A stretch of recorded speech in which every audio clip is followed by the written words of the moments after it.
में करवाना है।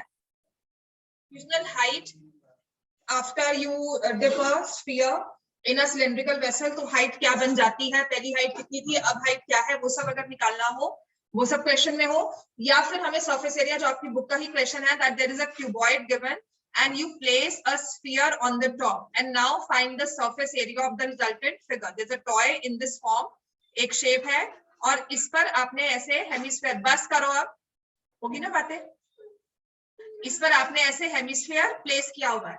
सो इसके प्लेसमेंट के बाद what is the surface area of resultant figure, जो रिजल्टेंट सॉलिड बना उसका सरफेस एरिया आपने निकालना है।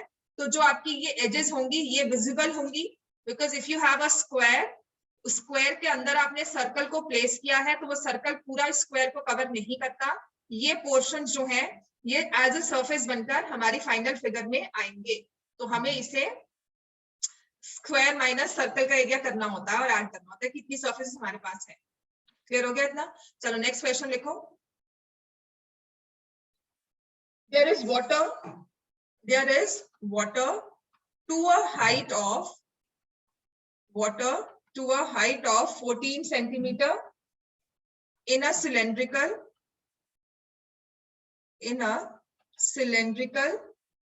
glass jar of radius 8 centimeter.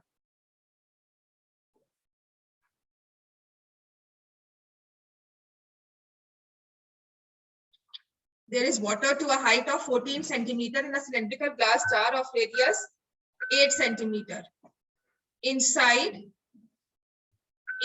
the water, there is sphere. Inside the water, there is sphere of diameter 12 centimeter, completely immersed. By what height will the water go down? When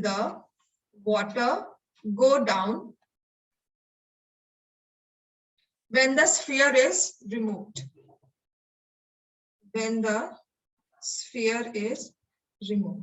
और इसी में second part लिखो, what will be the height of water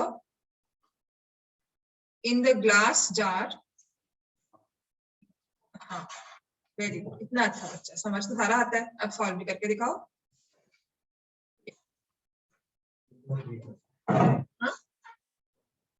चलो करो। What will be the height of water in the glass jar after removing the sphere? After the sphere is removed, height glass jar में कितनी हो जाती है और कितना पानी नीचे जाएगा? तो अब तक आपने किया था, you are just immersing things in the water and water level goes up. So now it will go down by how much and what will be the final height of water in the jar? Question बिल्कुल same है, बस आपको देखना है question में हमें पूछा क्या गया है, height of water by which it goes down, or what is the final height, the resultant height, the height after it has been taken out. चलो निकालो इसको, करो solve. A cylindrical glass jar है तो इसकी अगर सिलेंडर दिया हुआ तो क्या होगा, एक तो दी होगी radius of the cylindrical glass jar 8 centimetre, फिर साथ में दिया होगा इसकी हाइट। कल आपका टेस्ट है, ठीक है, मैंने कहा ही था टेस्ट होगा, कल है 14 सेंटीमीटर, राइट? तो कल की नहीं, परसों रीगल पे भी होगा, नहीं है पक्का? Radius of the sphere is 6 centimetre, right? तो पानी की हाइट अगर इतनी है, इसको जब आप बाहर निकाल दोगे तो पानी कितना नीचे आ जाएगा?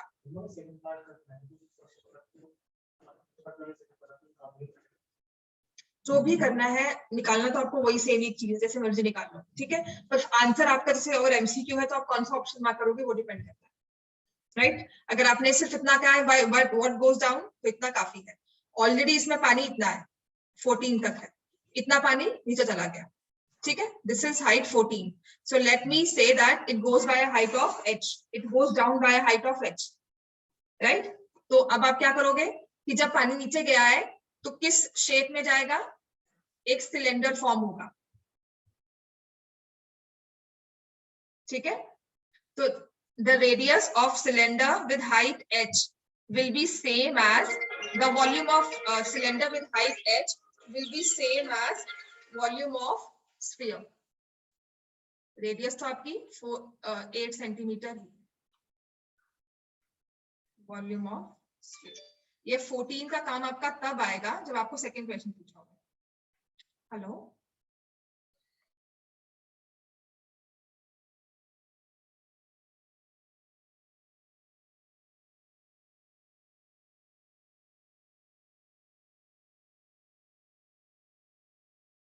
Cylindrical glass jar is equal to volume of sphere.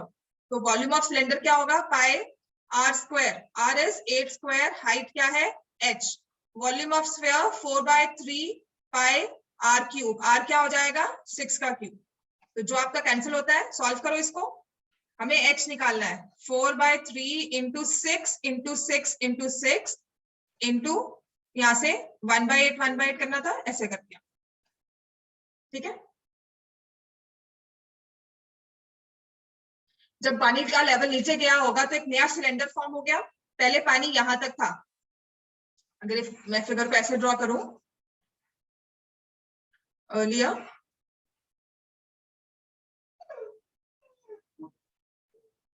ठीक है, अगर पानी 14 यहां तक था तो जब पानी नीचे गया तो हमारा कितना हाइट कम हो गया, जितना स्फीयर था। तो स्फीयर का volume will be the volume of the cylinder. जो पानी का एक वाटर लेवल डाउन होने की वजह से एक सिलेंड्रिकल शेप हमारी बन जाती है, ठीक है। तो उस सिलेंड्रिकल शेप को हमने इक्वल करना है वॉल्यूम ऑफ स्फीयर के, कुछ नहीं, volume of the new cylinder या जो भी आप मार्क कर दोगे उसमें, ऑफ हाइट है equal to volume of the sphere. Draw कर दोगे मतलब ठीक रहता है आपके लिए सॉल्व करना।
सॉल्व हो गया, कैलकुलेशन तो इजी है इसमें, ठीक है। सो यू हैव 3 2s, ये हमारा खत्म हो गया। So this is 2 3 sorry 4, then this is 2 and 3। तो हाइट इज 9/2 4.5 सेंटीमीटर, ठीक है। तो जो हमारा नया सिलेंडर है उसकी हाइट है 4.5 centimetre. So the water level drops by 4.5 centimetre.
Result का कुछ नहीं पता लगा आपको?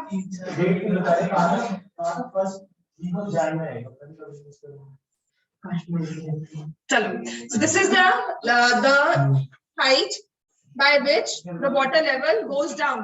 ठीक है, और आपको मुझे बताना है what is the height of water in the jar now. तो क्या होगा height of water now? 9.5. आप फिजिक्स अकॉर्डिंग सॉल्व कर लो, सर सोच लो डेंसिटी क्या होगी और निकालो। ठीक है, 14 centimetre minus 4.5 centimetre. So water level of water in the jar now will be 9.5 centimetre. ठीक है, एग्जाम्पल करना है कि नेक्स्ट चैप्टर स्टार्ट करवा दो? नेक्स्ट चैप्टर करा दो, सर्कल्स करवा दो। चलो वेरी गुड। नेक्स्ट चैप्टर एक तो स्टैट्स है, एक सर्कल्स है, कौन सा करना है? सर्कल्स।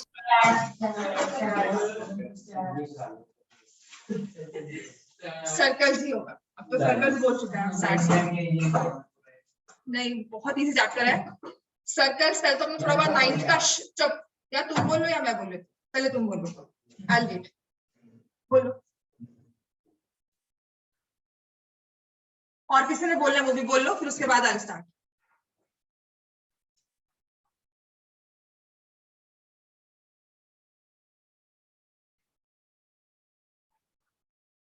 आपके पिन ड्रॉप साइलेंस है ना?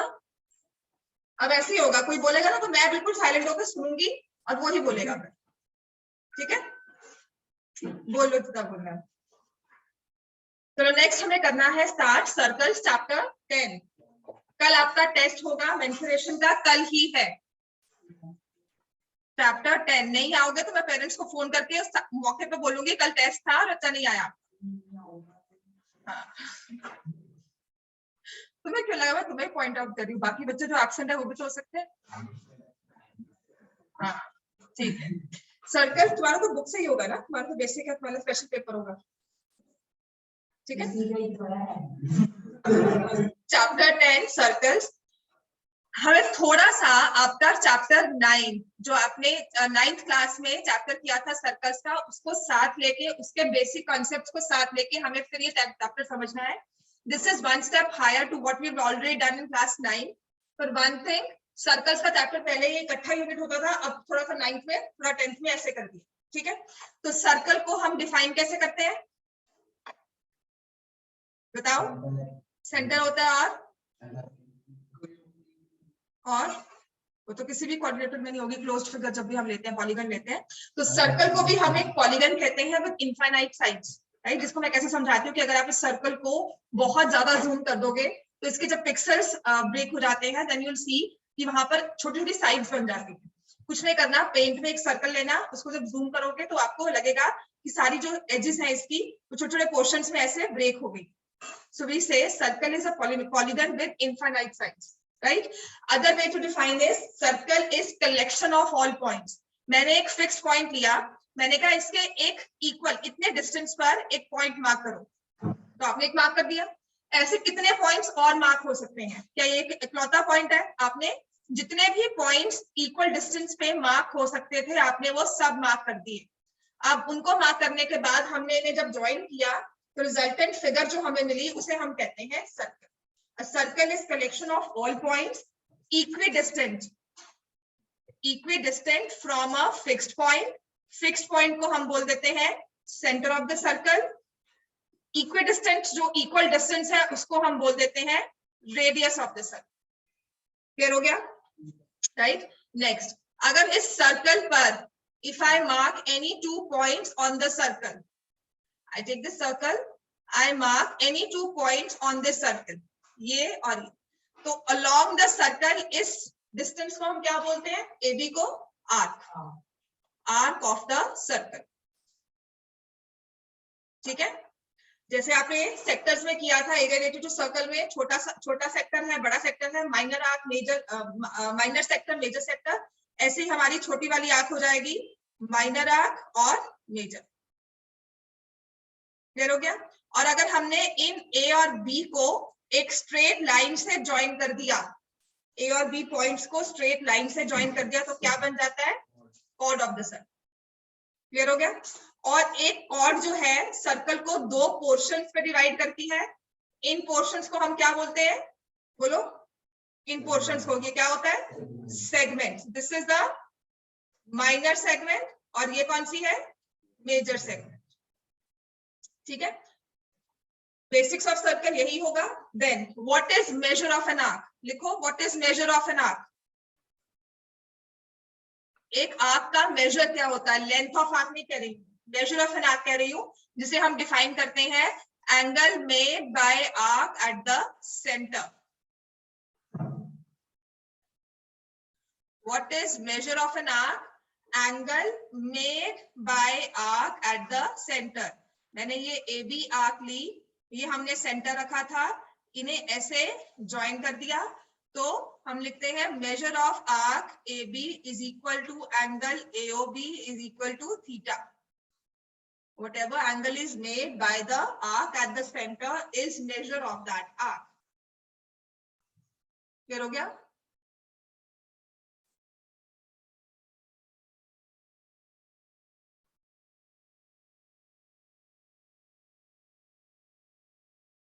इतना क्लियर है? Angle AOB theta, major of an arc. अभी जो चीज आपको यहाँ पर समझनी है, किसी भी आर्क का मेजर क्या होता है, राइट? फिर आपने किया था equal chords subtend equal angles at the centre, equal arcs हो subtend equal angles, equal chords equal arcs,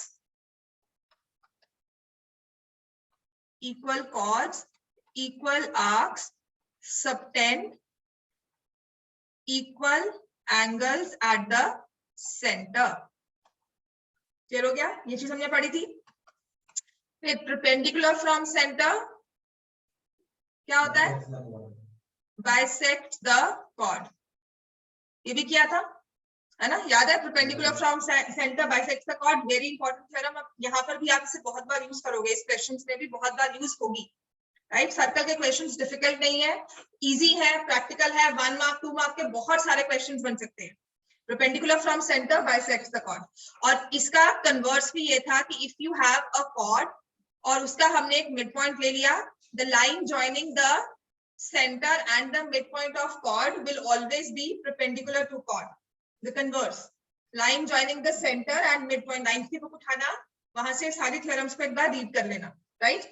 उसके बाद the most important, हाँ ये चीज आती है, इसके बाद आता है कॉनसाइक्लिक पॉइंट्स। आपके ना अब के पेपर में एक चीज दी हुई थी, ABCD are concyclic points. So what is meant by concyclic points? 4 points are concyclic.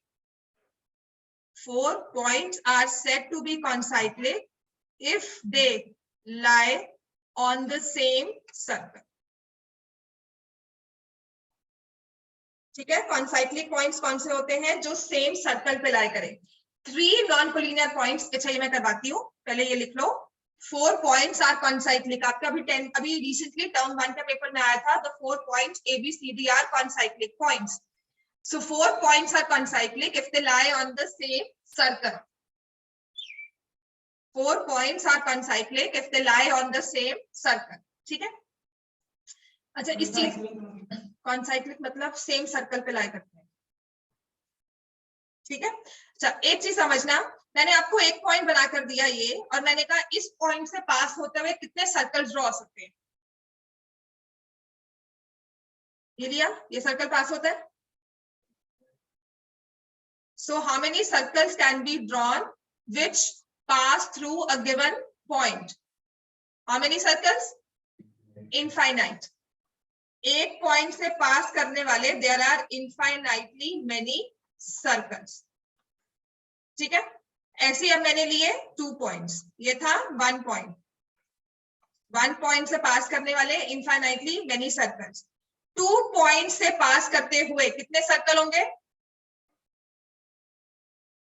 कर रहे हैं पास, ठीक है, ये भी पास कर रहा है।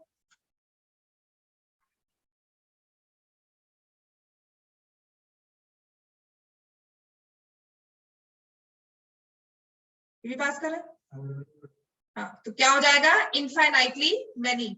1 पॉइंट से और 2 पॉइंट से पास करने वाले there are infinitely many circles. Infinitely many circles that pass through 1 point, pass through 2 points. Same size के भी ले लो, एक के ऊपर एक के ऊपर एक के ऊपर, they are overlapping.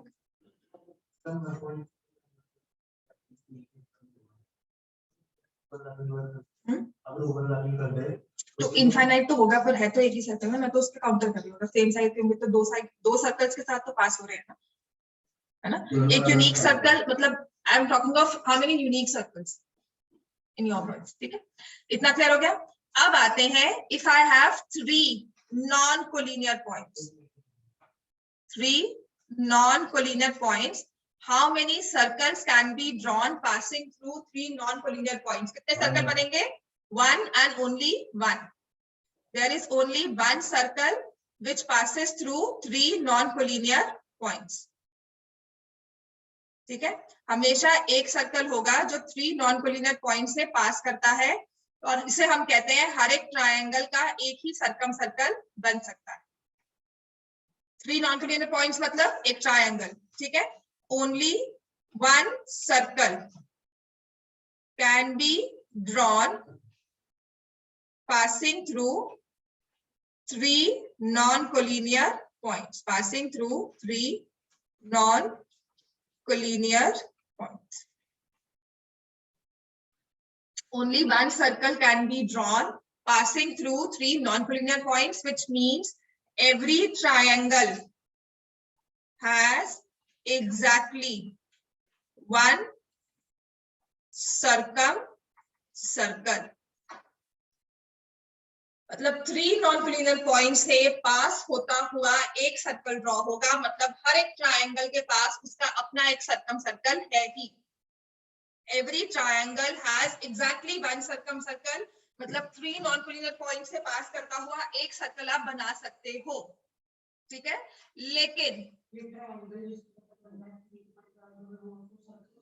हाँ, उसके बाहर है ना, जो चीज बाहर होती है वो सर्कमस्क्राइब करती है, जो अंदर होती है वो इनस्क्राइब होती है। ठीक है, सबसे इजी सर्कमफ्रेंस कहते हैं, तो बाहर का हम बाउंड्री ले रहे हैं।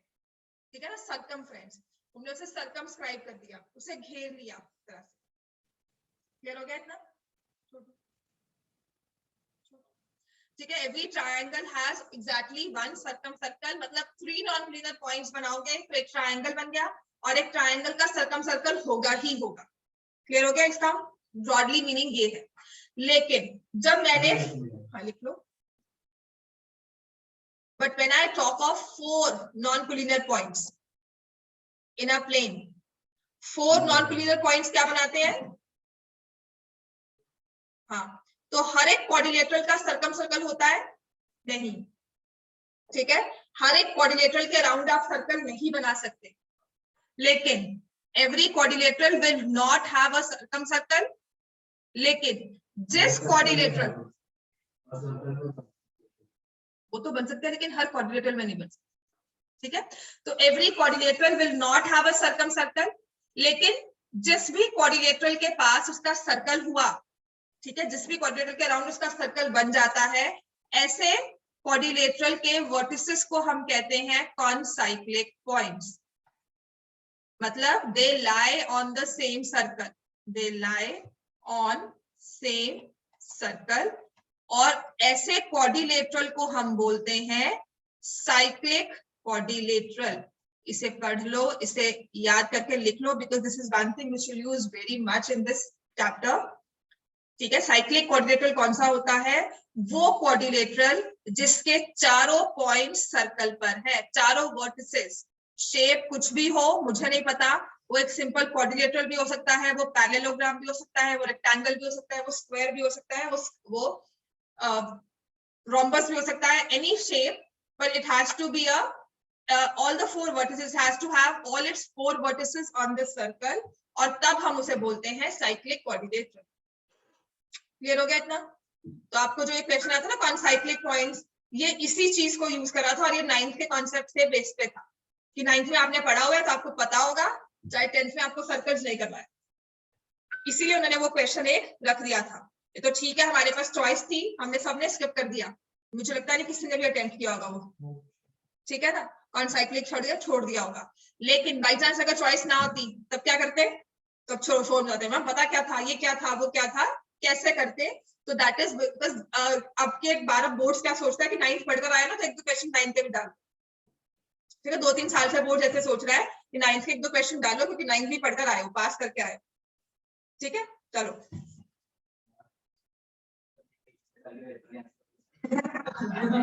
बेटा वो कह तो रहा है, पढ़ाई तो तुमने की है ना, मार्क्स तो तुम कह रहे होंगे पिछले साल के भी दो, कैंसिल तो हर बार कर देंगे। चलो नेक्स्ट करो। अब साइक्लिक कोऑर्डिनेटर देखो, कैसे बताओगे कि एक कोऑर्डिनेटर है, इसके अराउंड सर्कल ड्रॉ हो सकता है कि नहीं? या तो फिजिकली सर्कल पेन पे अपनी पेन और वो सब लेकर बैठो, पेंसिल बॉक्स टूल्स वगैरह खोलकर, और करो कि हाँ जी सर्कल ड्रॉ करते हैं जी, है ना। या फिर हर बार तो नहीं कर पाएंगे, right? So there has to be some way by which we decide, by which we come to know that the given coordinator will have a circle or not. ये वाला हमारा जो कोऑर्डिनेटर है ये साइक्लिक है कि नहीं, ठीक है। तो इसके लिए हम क्या करते हैं, सबसे आसान होता है हमारे लिए एंगल्स को मेजर करना। हमने इसके ऑपोजिट एंगल्स को मेजर किया, तो if it is an cyclic quadrilateral, if it is a cyclic quadrilateral, क्या होता है इसमें? Opposite angles are supplementary. लिखो, opposite angles of cyclic quadrilateral are supplementary. Opposite angles of cyclic quadrilateral are supplementary. इसे बहुत बार use करोगे, लिख लो, एंगल्स निकालने होते हैं आपके, क्वेश्चन होंगे एग्जाम्पल में जहां पे ये चीज यूज होगी। Opposite angles of a cyclic quadrilateral are always supplementary. तो जो भी क्वाड्रिलेटरल आप देखोगे उसके एंड पॉइंट्स सर्कल पर हैं, तो एक चीज तो आपने यूज करनी ही होगी इस क्वेश्चन में। हो सकता है कि वो मैक्सिमम नंबर ऑफ टाइम्स आपकी यूज हो कि उसके जो ऑपोजिट एंगल्स हैं दे आर सप्लीमेंट्री। अब इसी का एक्सटेंशन क्या हो जाता है, मैंने देखो यहां से CD को एक्सटेंड किया टू पॉइंट E, राइट? तो एंगल BCE हो जाता है exterior angle of a cyclic quadrilateral. समझ में आ गया? ये वाला exterior angle of a cyclic quadrilateral. Clear हो गया?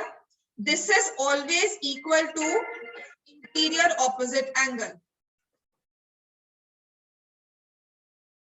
It is always equal to its interior opposite angle. लिखो, exterior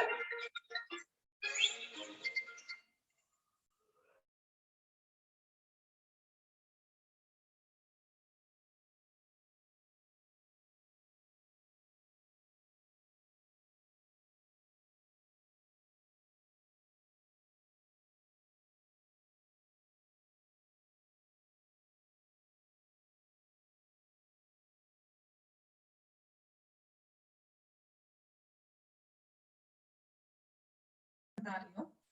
करना क्या है, आपने कहा कि एक साइक्लिक क्वाड्रिलेटरल है, इसे प्रूव ही कर लो, right? So I draw a cyclic quadrilateral like this. ये देखो ड्रॉ कर लिया। इसके ऑपोजिट एंगल्स क्या है? सप्लीमेंट्री। तो sometimes you use this thing directly, इसे आप डिराइव भी कर सकते हो, ऐसा नहीं है। ये होगा C और D। ABCD is a cyclic quadrilateral. CD को मैंने एक्सटेंड किया पॉइंट E पर, राइट? तो मैंने कहा है angle A plus angle BCD is 180 degree. ये और ये क्यों? Because they are supplementary, because ABCD is a cyclic quadrilateral. What about angle BCD और एंगल BCE? क्या है ये? 180। क्यों है 180?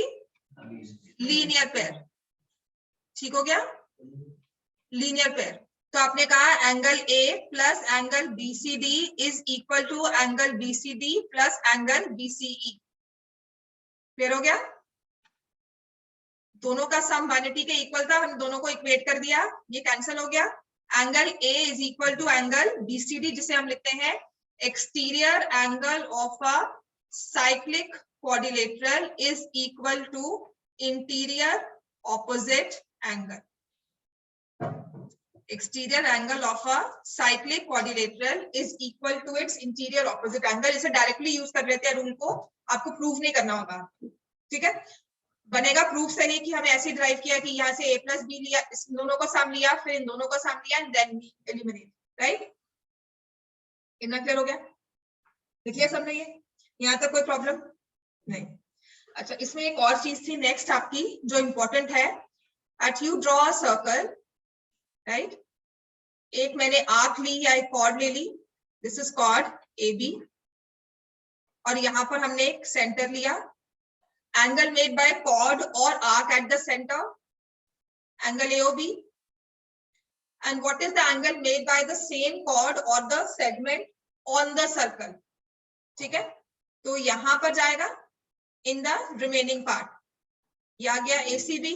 तो यहाँ पे कुछ रूल था कि अगर ये x है तो ये क्या होगा 2x।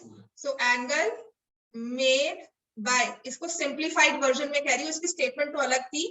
Angle made by chord or arc at the center क्या होता है 2 times angle made by the same chord or arc at the circle, on the circle। हाँ जी, क्या करना है बेटा? हाँ जी, वो कर देती हूँ। स्टेटमेंट, इसमें पूरी स्टेटमेंट ही लिखनी होती है, ये तो मैं समझाती हूँ बस इस तरह से हमें करना क्या है।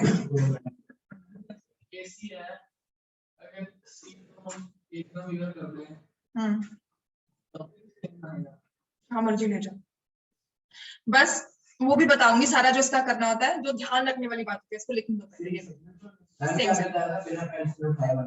हाँ, और भी चीजें हैं जो मैंने अभी 9th में सिखाई है, मुझे लगता है वो भी इसी से आता है।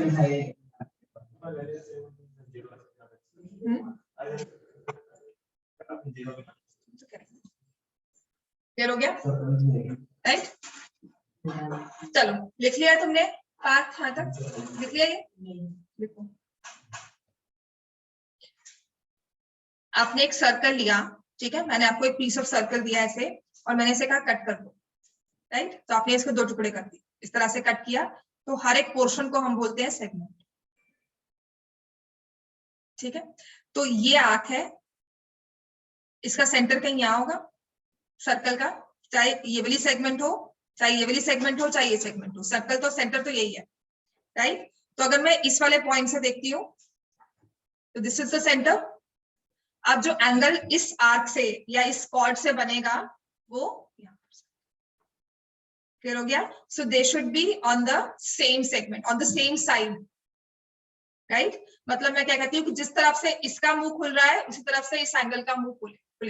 They both will see in the same direction. आपने इस एंगल को यहाँ ओपनिंग दी, ऐसे ही जो आपने सेम आर्क में या सेम कॉर्ड में डबल वाला एंगल लिया वो भी इस तरह से ही व्यू कर रहा है। क्लियर हो गया? हाँ बिल्कुल बिल्कुल, सी कहीं भी जा सकता है, लेकिन सी को इस पोर्शन को छोड़कर कहीं भी वो घूम सकता है। सी can go here also.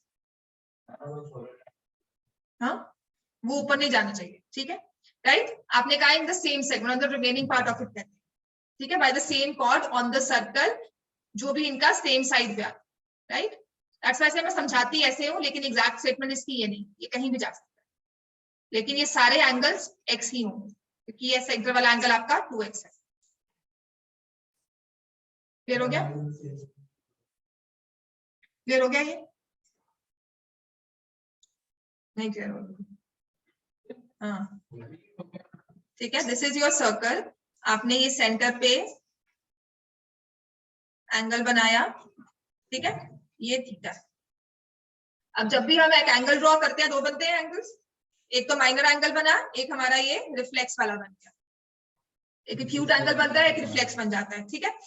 So if I am looking at this angle, मैं अगर इस वाले एंगल की बात कर रही हूँ, तो मैं देख रही हूँ कि इसका मुंह यहाँ खुला है, तो जो इसके सामने आर्क है उसको हम भूल जाएंगे कि मेरे लिए एग्जिस्ट ही नहीं करती है।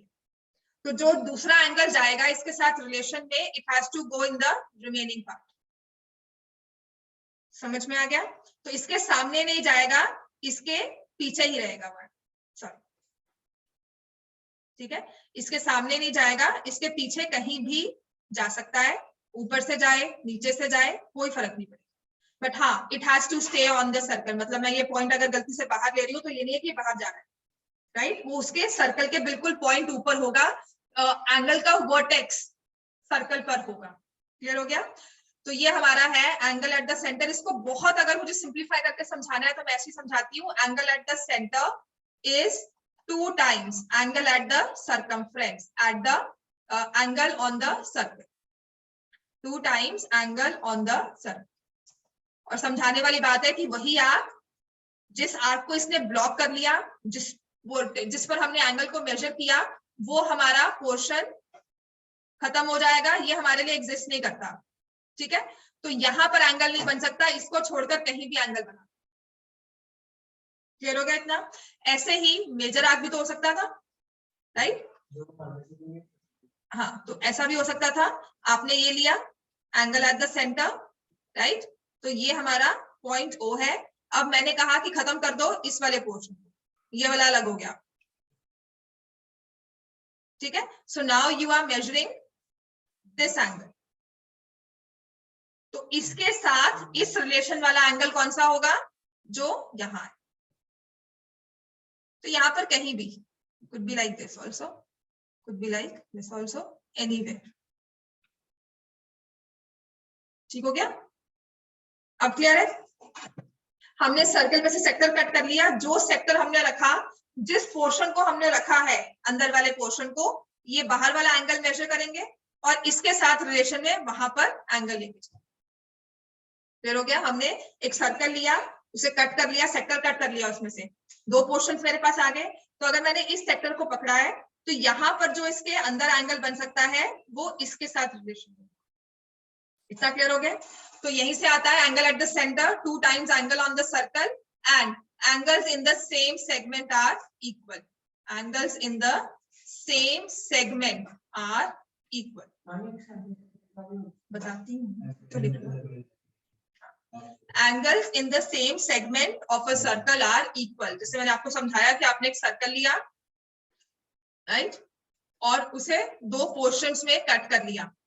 तो अगर मैंने यहां से इसे कट लगाकर 2 पोर्शंस अलग कर लिए, तो आपके पास एक ऐसा सर्कल बन जाएगा, एक ऐसा आ जाएगा पोर्शन और एक ही आ जाएगा।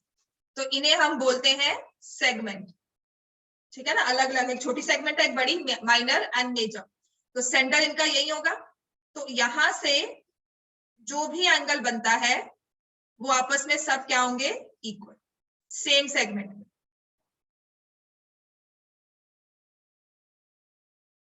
ठीक है, सेम सेगमेंट में हमेशा एंगल्स क्या होंगे? इक्वल। क्लियर हो गया इतना?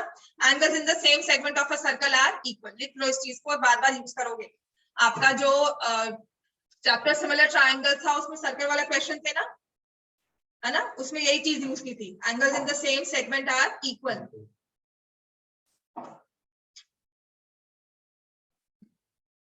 लिख लिया?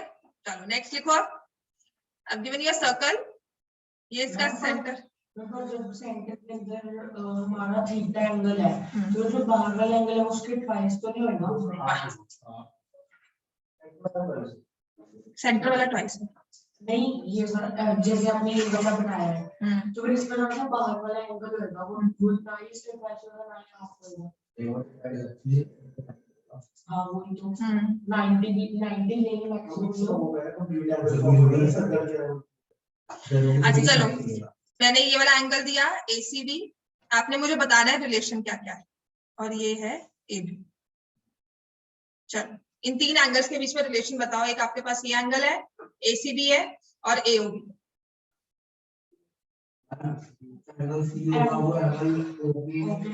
लिख के मुझे बताओ, बोलो क्या होगा proper.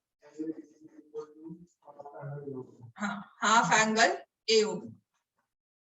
Can I say angle AOB is also angle AOB? मैंने ये वाला मार्क किया हुआ है, ये वाला is equal to 2 times angle ADB. Yes, can I say this? No, ये बिल्कुल सामने आमने सामने है। आमने सामने वाले एंगल्स में कोई रिलेशन नहीं होता जब सेंटर के साथ हो तो। लेकिन नहीं, वो भी नहीं होगा। लेकिन आप ADBC के बारे में कुछ बोल सकते हो? ये 4 पॉइंट्स, इन्हें हम क्या बोलेंगे? Concyclic points. This is a cyclic quadrilateral. तो यहां से angle ACB plus angle ADB क्या बन जाएगा? Supplementary angles. क्लियर हो गया? हमें करना क्या होता है, आपको ये वाला एंगल दिया होता है और क्या होता है, ये वाला एंगल निकालो। गलती हम क्या करके आते हैं, ये एंगल दिया, इसका हाफ करके ये निकाल दिया। ये नहीं करना, ये निकालना, यहाँ पहुंचना और फिर यहाँ। वो भी कर सकते हो, बात एक ही है, पर सामने देखते हो वो तो लिखना ही होगा रिफ्लेक्स एंगल। तो आप रिफ्लेक्स करके उसका भी हाफ कर सकते हो, बट रिफ्लेक्स पे अगर नहीं करना है तो यूजुअल मिस्टेक जो ये होती है, हम इसका हाफ कर देते हैं, वो नहीं करना।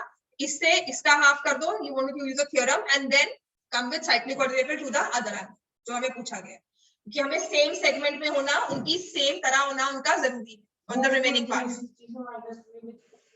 कोई तो कह रही हूँ, वो भी कर सकते हो। आम गलती क्या करते हैं कि ये एंगल मुझे अगर दिया हुआ मान लो 120 डिग्री, तो इसको 60 लिख लेते हैं। इसको 60 नहीं लिखना है, मैं बस बार बार आपको ये कह रही हूँ कि इसको 60 नहीं लिखोगे। आप यहाँ पर 60 पहुंचोगे कि ये एंगल 60 डिग्री है और ये 180 माइनस 60 विच इज 120। या फिर आप क्या करोगे कि 120 है तो ये एंगल आपका क्या हुआ 240 डिग्री, उसका हाफ हो गया 120। अगर तो आप इस चीज को भी देख सकते हो तो ठीक है, वेल एंड गुड। नहीं तो आम गलती ये होती है, वो गलती नहीं करनी। समझ में आ गया? Angles in the same segment. और जो लास्ट आई थिंक 9th की चीज आप यूज करते हो वो है angle in a semicircle is a right angle. ठीक है, तो ये डायमीटर हो गया, ये angle made by the diameter, और angle in the semicircle will always be a right angle. ये आपका डायमीटर है, स्ट्रेट लाइन होगी। एंगल एट द सेंटर क्या है 180 डिग्री, और ये सरकमफ्रेंस पे क्या हो गया हाफ ऑफ 180 डिग्री। अभी तो किया था, angle at the centre is 2 times angle at the circumference, बस वही चीज। ठीक है, so angle in a semicircle is a right angle. ले जाओ, फिर कोइंसाइड ही कर गया, जितना मर्जी ले जाओ पास में। ये लो, यहाँ पर भी 90 डिग्री एंगल नहीं होगा। आपके ट्रायंगल्स फर्क हो जाएंगे, इनके एरियाज फर्क हो जाएंगे, इनकी लाइन, इनकी साइड लेंथ की साइड अलग हो जाएगी, लेकिन सबका हाइपोटेन्यूज सेम रहेगा। ठीक है, पहली बात। दूसरी बात, ये ट्रायंगल सबसे मैक्सिमम कब होगा, जब ये आइसोसेलेस राइट ट्रायंगल होगा। जो आपने एरिया ऑफ अ ट्रायंगल में एरियाज में किया था कि वो आइसोसेलेस राइट ट्रायंगल है तो उसका एरिया मैक्सिमम है, कुछ ऐसा क्वेश्चन किया था अगर याद हो। और फिर आपने कहा था कि इसका एरिया ऐसा निकल सकता है, ये परपेंडिकुलर हो गया बिकॉज परपेंडिकुलर फ्रॉम सेंटर। ठीक है, वो तो नहीं आएगा, लेकिन ये परपेंडिकुलर हो गया। और दिस वाज आल्सो x, ये रेडियस, ये r, ये r। तो आपने एरिया निकाला था half into 2r into r, isosceles right triangle करके, कि अगर वो आइसोसेलेस राइट ट्रायंगल है तो उसका एरिया मैक्सिमम होगा। पहली बात, छोटी छोटी चीजें होती है जो याद कर सकते हो, जहां मर्जी ले जाओ इसको। जब तक वो सेगमेंट में है ना, जब तक वो सेमी सर्कल में है, वो राइट एंगल ही बनेगा हमेशा। रेडियस क्यों फर्क जाएगा? रेडियस तो आपका वही है बेटा, साइड्स फर्क आ जाएगा। रेडियस तो बेटा वही रहेगा, देखो रेडियस तो वही आ रहा है। ये पॉइंट मूव कर रहा है, पॉइंट जहां मर्जी चला जाए। आपका रेडियस ऐसा होता है कि सर्कल ये ड्रॉ किया, ये सेंटर है, तो यहाँ पे रेडियस कुछ और है, यहाँ पे रेडियस कुछ और है ना? तो रेडियस चेंज नहीं होगी, ट्रायंगल्स की मेजरमेंट चेंज हो जाएगी, लेकिन इसमें एंगल सेम नहीं होगा। मतलब उसके एंगल राइट एंगल होगा, एंगल सेम ही होगा। मतलब we can have many right triangles with different sides, वो तो हो सकती है ना। एक हाइपोटेन्यूज के साथ हम बहुत सारी साइड्स बना सकते हैं, कर सकते हैं कि नहीं? इतनी मरियल में समझ में आ रहा है कि नहीं आ रहा है? ऐसा देख रहे हो मुझे, नींद में भरे हुए दोनों, ये देखो क्या हो गया, इतनी नींद में आ रही है। आप सभी के आगे ना सर्कल ही ध्यान से रहे हैं ना। चलो अब स्टार्ट में भी यही हाल होता है, नींद नींद करते हुए ना सो जाते सर। जब पढ़ना होता है ना तब नींद ही आती है।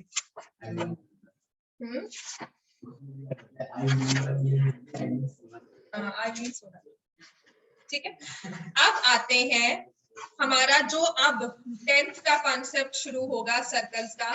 It is about tangents and secants. चलो अब नहीं बेटा, चलो कल तो पढ़ना ही है, कल तो टेस्ट देना है। चलो नहीं हाँ चलो परसों टेस्ट होगा आपका। अब पढ़ो टेंजेंट्स एंड सीकेंट्स। अब नेक्स्ट करना है। चलो वी टॉक अबाउट, चलो नेक्स्ट लिखो a circle and a line segment. जैसे circle and a line segment. ठीक है, तो आपका ये सर्कल और ये लाइन सेगमेंट अपना अलग अलग जा रहे हैं, कोई किसी को कोई परेशान नहीं कर रहा है ना। सो दे आर इंडिपेंडेंटली, इनमें कोई रिलेशन नहीं है, right. So what I do is I move this line segment closer to the circle. तो एक पॉइंट पर आकर ये इसे कट करते हुए जा रही है, सर्कल को लाइन सेगमेंट कट कर रही है। कितने पॉइंट्स पर? 2 पॉइंट्स पर। तो विच आई से this line segment, कह रही हूँ line is intersecting circle the circle at 2 different points। तो इस लाइन को अब हम क्या बोलते हैं? लाइन सेगमेंट लिखा, क्या बोलेंगे? सीकेंट। इसे हम क्या बोलते हैं? सीकेंट। तो secant is nothing but an extended chord. आपने सर्कल लिया था, सर्कल में कॉर्ड बनाई, ठीक है। अब इसको यहां पर नहीं छोड़ा, आपने इसे फर्दर एक्सटेंड कर दिया। बिल्कुल कह सकते हैं, उसको भी एक्सटेंड कर दो। तो diameter is the longest chord, diameter भी सीकेंट बन सकती है, लेकिन दिया होगा सीकेंट पासेस थ्रू सेंटर। हाँ जी बिल्कुल, कॉर्ड लाइन सेगमेंट होती है, सीकेंट लाइन होती है, ठीक है। इट इंटरसेक्ट्स द सर्कल या cuts the circle eight 2 different points. Clear हो गया? इतना क्लियर है? सीकेंट क्या है। अब इसके बाद टेंजेंट लिख लो, इतना अगर लिख लिया ठीक है। अब हमने एक और लाइन सेगमेंट ली, ये लाइन ली, ठीक है। अब मैं इसको सर्कल के पास लेके जा रही हूँ। It can cut the circle but it moves a little closer to circle and now it intersects the circle which we say at only 1 point, या इसे हम कहते हैं it touches the circle. It touches the circle, touch करती है तो क्या बन जाएगी? Tangent of the circle. तो आपने जो सारे एरिया के फॉर्मूलाज किए थे ना कि स्क्वायर बनता है, रेक्टेंगल है, डायामीटर है, वो सारी चीजें अब क्लियर होंगी कि क्यों हमने कहा था कि अगर हमने सर्कल के अंदर स्क्वायर बनाया है तो साइड जो है वो रेडियस बन जाएगी या डायमीटर बन जाएगी, या क्यों हमने वो सारी चीजें लिंक में ली थी, राइट। ये चीज करने के बाद ये फॉर्मूलाज है, इसके बेसिक कंस्ट्रक्शंस हैं जो हमें बाद में क्लियर होती है, बाद में वो चीजों को क्लैरिटी देती है, राइट। तो ये होती है टेंजेंट, जिसे हम कहते हैं touches the circle at 1 point और intersects the circle at exactly 1 point.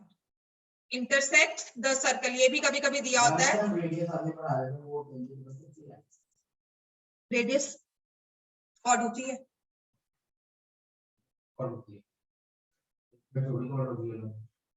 Radius cord कहां से आ गई? कॉर्ड कहां होती है? रेडियस कॉर्ड है, सेंटर से स्टार्ट हुई है रेडियस। तो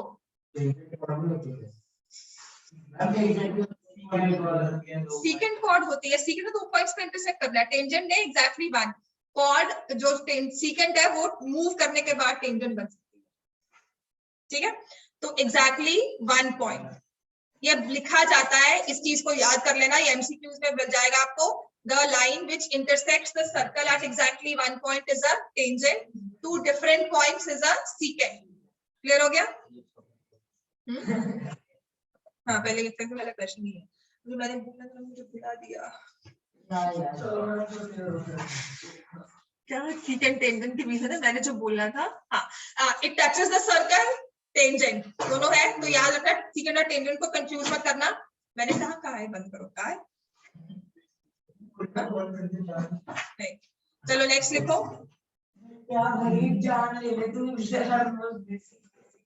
पेज 207 बुक का खोलो, चलो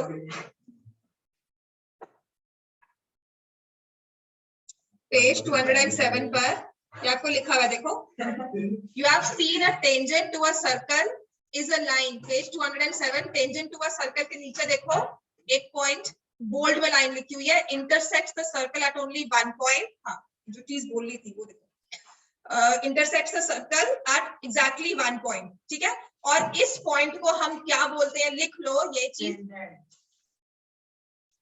इस पॉइंट को हम क्या बोलते हैं, the point at which the tangent and circle meet, the point at which the tangent touches the circle, इसको बोलते हैं पॉइंट ऑफ कांटेक्ट। ये बहुत जरूरी है, इसे पढ़ लेना, इसे याद कर लेना। पॉइंट ऑफ कांटेक्ट बार बार बोला जाएगा। तो क्या होता है जहां पे टेंजेंट और सर्कल आपस में मिलते हैं।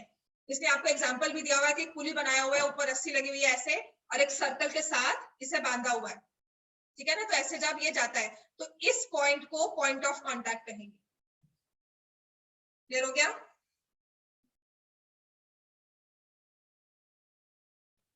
व्हील के अराउंड आपने स्लोप होगी, और ऐसे जब वो मूव कर रहा होगा इस तरह से होगा, और सर्कल जब ऐसे मूव कर रहा है, जैसे व्हील होती है तो हमने कहा था ना कि परपेंडिकुलर पे आकर वो डिस्टेंस पूरा करेगी। तो सारे कॉन्सेप्ट सेम है। ये बात तुम्हें क्या है?